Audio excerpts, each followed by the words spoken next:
Many people think that humans must produce a lot of goods first, and only then do they need banks, right? But history, it actually happened in the opposite direction. Banks appeared before factories, before the Industrial Revolution, and before humans began mass production. Why? Let's go back to medieval Europe. At that time, the economy was mainly based on agriculture and small-scale trading. There were no factories, no production lines yet. However, there was a huge problem. Money did not stand still. Merchants had to carry money far away, passing through many regions and many countries, carrying gold and silver that was both heavy and dangerous. Robbery, war, and bankruptcy happened frequently. At this moment, a group of people appeared.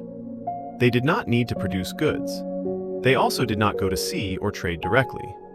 They did something else. They kept the money, then they lent that money out, and they recorded debts. The first banks were born like that in Italy, the Netherlands, and then spread all over Europe. Banks did not make society rich immediately, but they did something more important. They concentrated money in one place. And when money is gathered, it no longer sits still in everyone's pockets. It begins to be lent out, circulated, and generates profit. Only when money could be borrowed for the long term did humans dare to think of things that were expensive and risky. They built factories, bought machinery, and hired hundreds of laborers at the same time.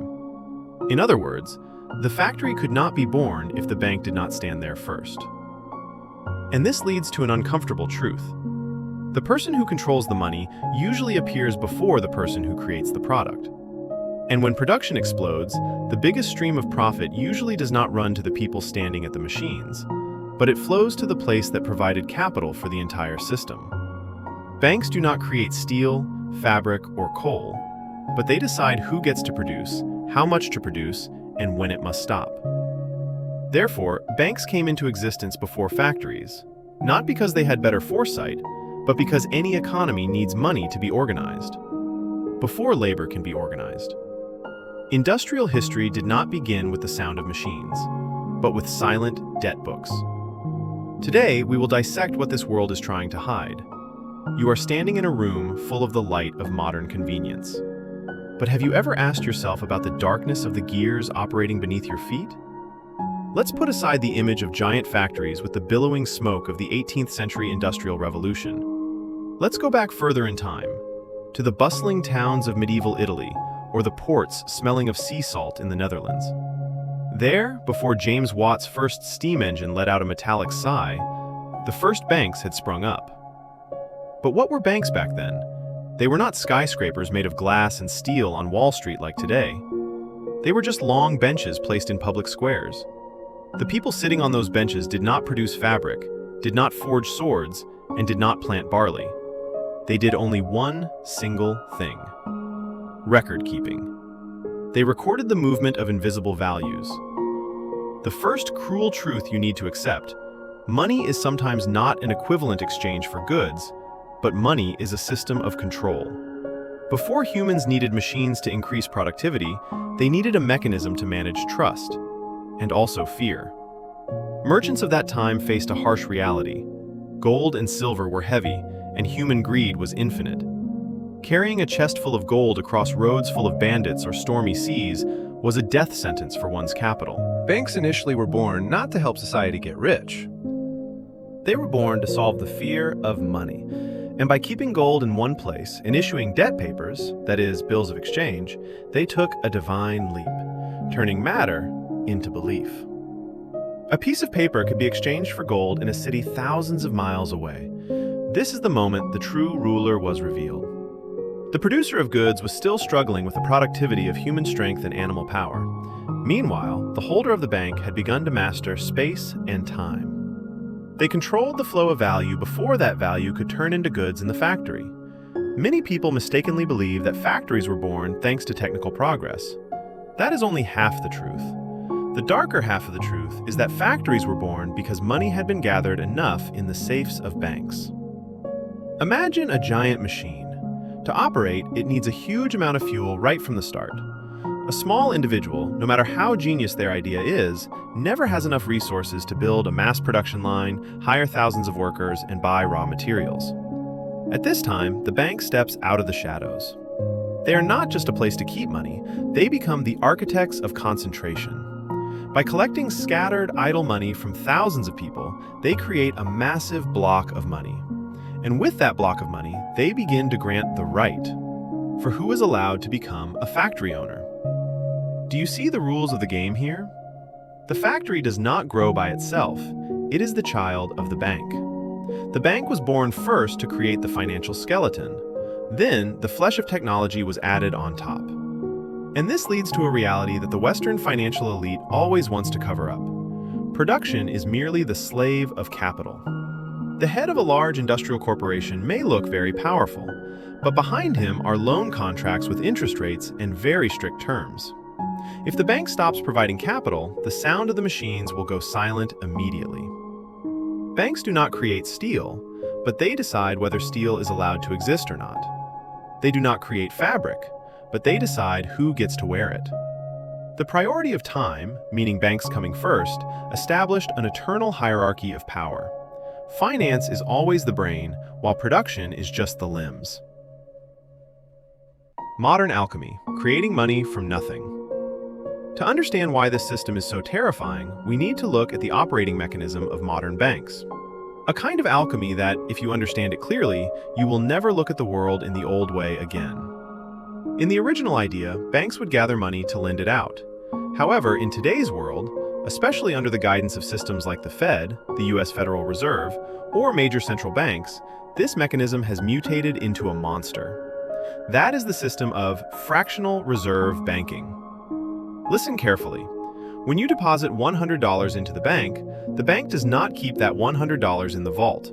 They only keep about $10 according to regulations, and lend out the remaining $90. The person who receives that $90 deposits it into another bank, and that bank continues to keep $9 and lends out $81. Just like that, from the initial $100, the banking system can create thousands of dollars in circulation. And this is the greatest deception. Money no longer represents gold or any material value. Money represents debt. Every coin you hold in your hand is a promise to pay a debt from someone, somewhere. So the question is, why were banks born before factories? Because they needed to establish a system to create money before allowing factories to operate. Factories produce real goods, but banks produce virtual money through debt. And because money is virtual, it always grows faster than real goods. So what is the inevitable result?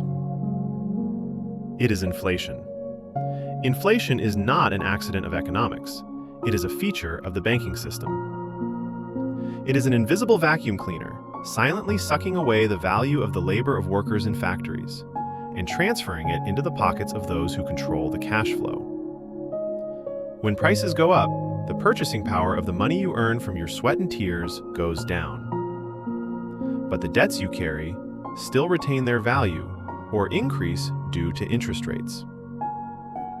This system requires you to work more, longer in modern factories, which are offices, enterprises, just to keep your standard of living from falling backward.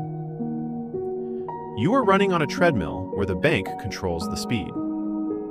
If inflation is a slow death, then financial crisis is the fatal blow. And remember, crises are never random. They are harvests. In the history of world finance, from the tulip bubble in the Netherlands to the Great Depression of 1929 or the Great Recession of 2008 in the US, the script always repeats cruelly. Stage 1 is fattening. Banks lower interest rates, loosen lending terms, and cheap money floods the market. Everyone rushes to borrow to buy houses, buy cars, build factories, and invest. Asset prices skyrocket. Everyone feels rich. Stage 2 is pulling the trigger. When debt has peaked, banks suddenly tighten credit, raise interest rates, and cash flow disappears. Borrowers can no longer pay interest. And the next stage is the harvest. Asset prices collapse, factories go bankrupt, houses are foreclosed.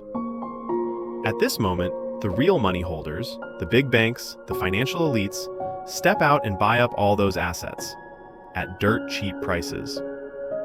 Whether the factory was born before or after no longer matters. What matters is who owns it when the crisis ends.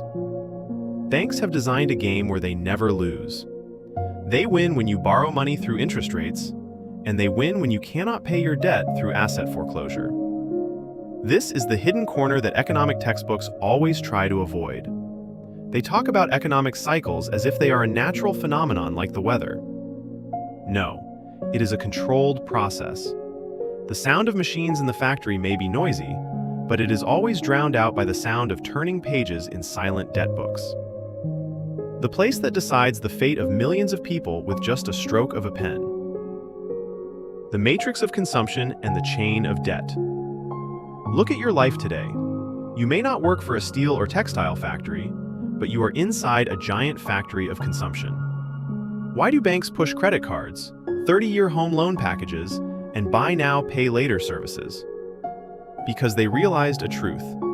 A free person is a threat. But a person in debt is a perfect slave. When you owe the bank money for a house, a car, or even for a new phone, you no longer belong to yourself. You belong to the system. You don't dare quit your job. You don't dare resist. You don't dare live differently.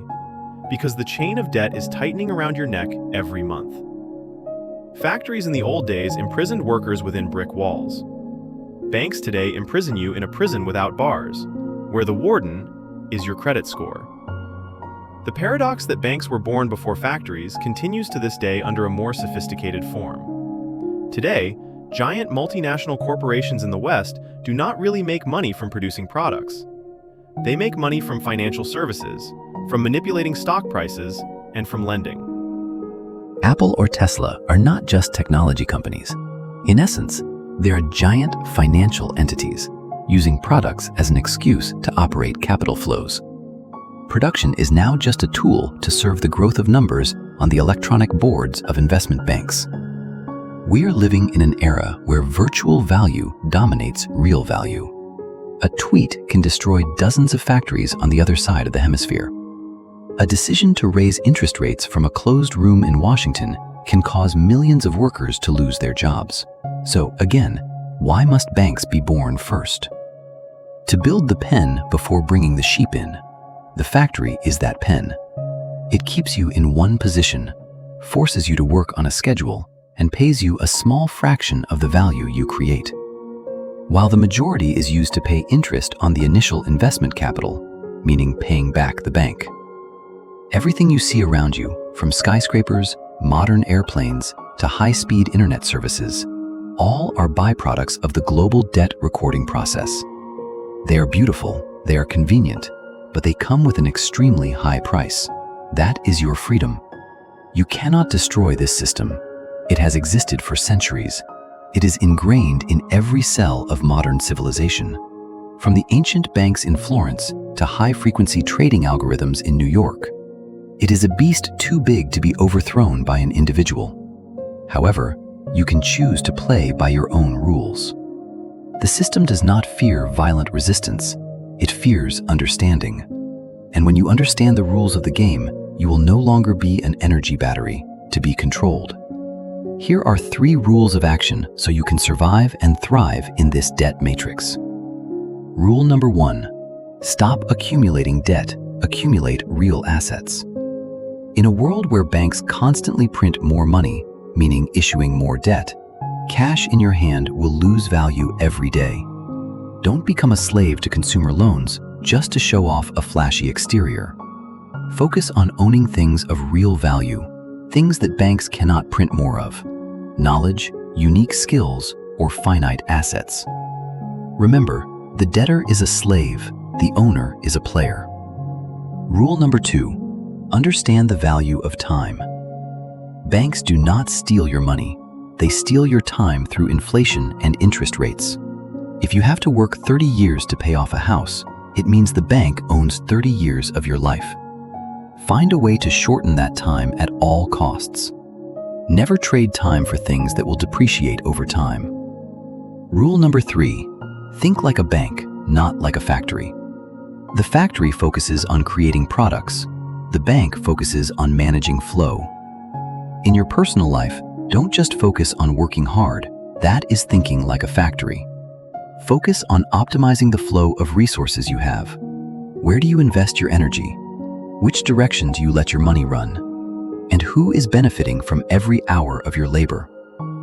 Industrial history did not begin with the sound of machines.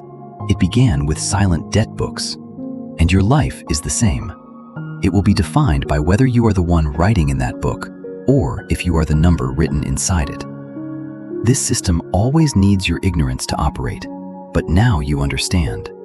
You have seen the invisible strings controlling the puppets on the global economic stage. The matrix is still there, the factory is still operating, the bank is still recording debt. But you, from this moment, you can start walking with clearer eyes. Don't blame the system. Understand it, rise above it, and use its own rules to buy back freedom for yourself.